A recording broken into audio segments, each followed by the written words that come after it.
Yo, Carl Norman from carlnorman.co.uk and everything else, the podcasts, the whole shebang. Need to do them podcasts again because I haven't done any for a week. It's been absolutely crazy.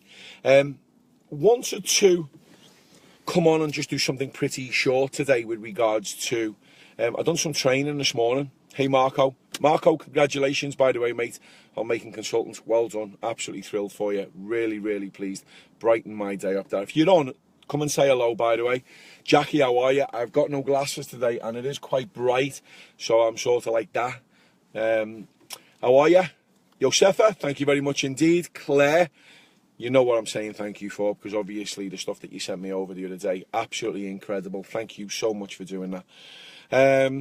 What I wanted to do is I wanted just to try and make a connection with why you may be doing what you're doing that could possibly be holding you back, or propelling you forwards, because I tend not to really think about the negative side of things. Well done, Jackie. Great. Thank you very much indeed.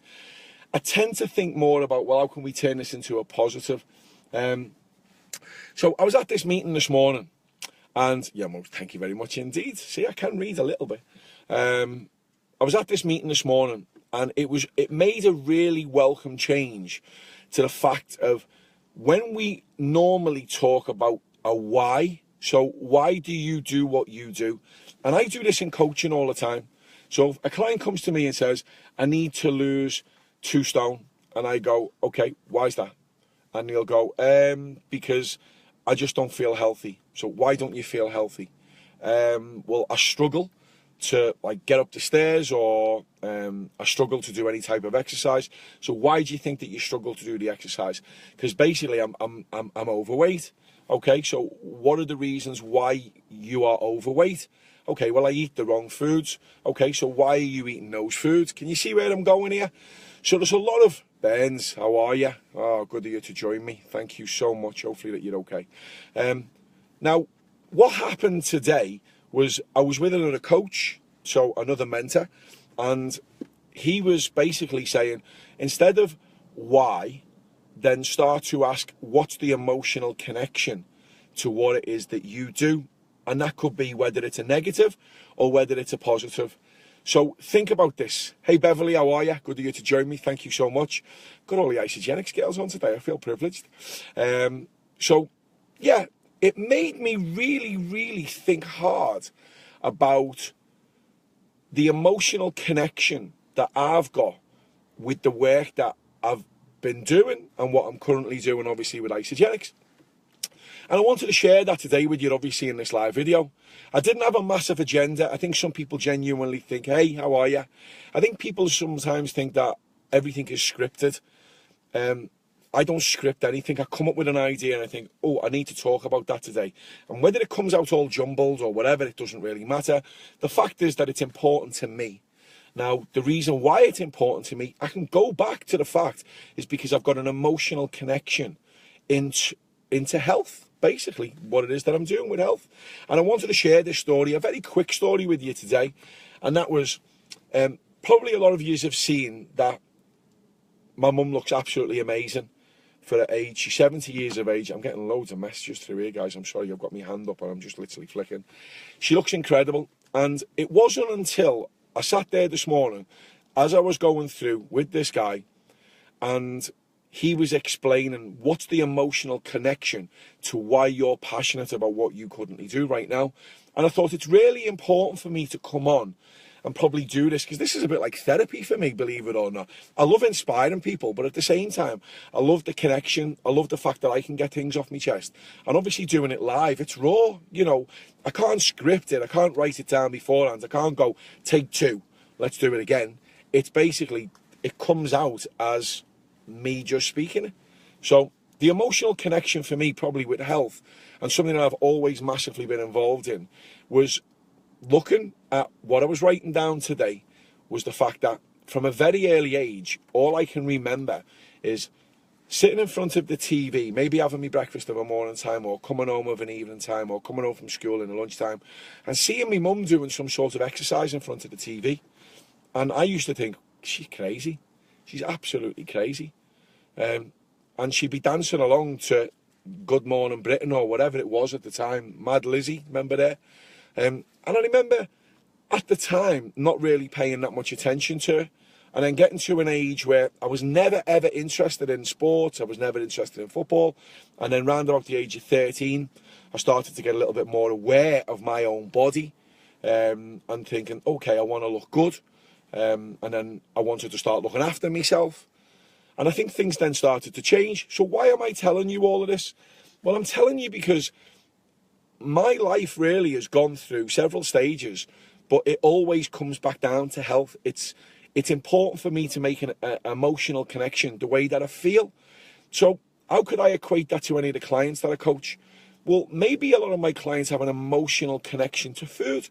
So maybe they're thinking, if I eat this, then chances are I'm going to feel better in myself for a short period of time. Now, I've talked before about instant pleasure and consistent happiness, and this is really important.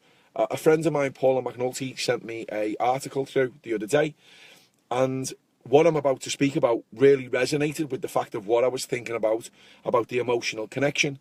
Because the emotional connection of food or an event or something that will give you great pleasure is only going to give you great pleasure for a certain period of time. And I think the difference between what I do as a coach as opposed to someone who actually, I don't know, sells a product is I want to understand what the emotional connection is to the client, not the reasons why they do something, because we know that already. We go through a million different whys until we get to, do you know what? And sometimes in coaching is that you find out that it was either A, someone had said something at a very early age, they've been criticized, they eat because of a certain reason, because it makes them feel good in the moment, they do a certain action because it makes them feel good in the moment. And that really, I don't know, just that little bit of coaching that I got today with the emotional attachment was, I don't know, it was really, really big. I come away from it after having an hour's meeting and I was scratching my head going, wow, that's pretty powerful.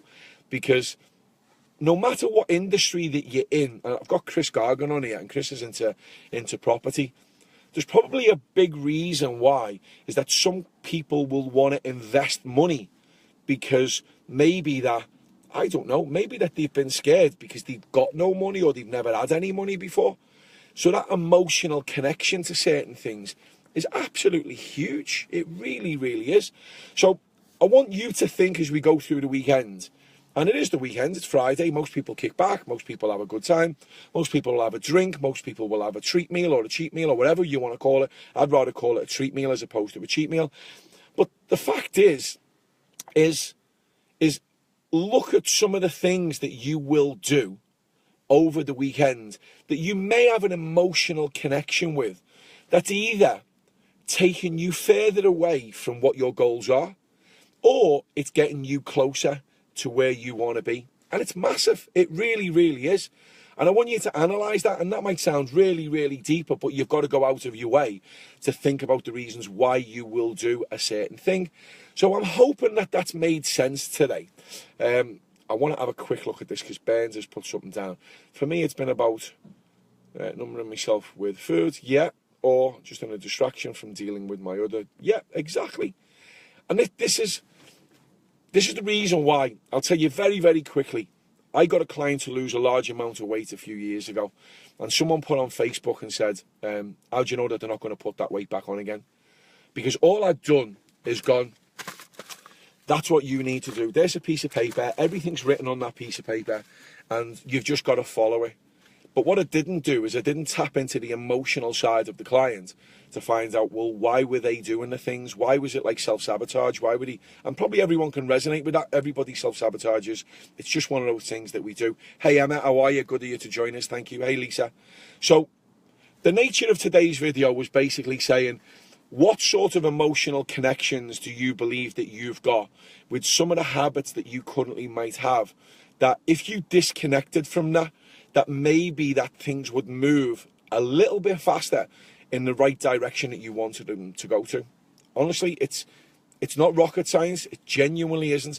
All it takes is for you to have a little bit of thought and think to yourself, am I on the right track here? And if I'm not on the right track, what are the reasons why? Why am I attached to that? And is my emotional attachment so great that I'm really finding it hard to get past that next level? And that's what I tend to do. I tend to do with clients like breakout sessions to try and get them over that level, because a lot of those hindering self-beliefs, self-limiting beliefs, are the ones that are really genuinely holding people back. So guys, I've gone over a little bit there today, but you know what? I've really enjoyed that. Thank you so much. And again, I do this because it's quite cathartic for me. It makes me think about some of the things that maybe that I do, because I'm not perfect, far from it. You know, some of the things that I might think or things that I might do that are probably hindering me on where I want to be. And we all do it. So don't think that, you know what, you're in a situation where you're, I don't know, oh my God, why am I doing this? We all do it. Everybody does it. Everyone starts to overthink things. We think that we're doing things wrong.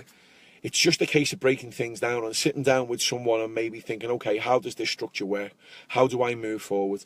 So think about that, guys. Hopefully I've inspired you a little bit today and give you food for thought for maybe just thinking about what it is that you want to achieve, and then maybe thinking, is there an emotional connection to something? Instead of saying, well, why do I do this? Why am I always doing something wrong? Why am I doing this right? Instead, just say to you, have I got an emotional attachment to what I'm currently doing right now? How strong is that emotional attachment? On a scale of 1 to 10, how strong is that emotion? That's all the things that we would go through in a coaching arena. So guys, adios, take care, have an awesome weekend.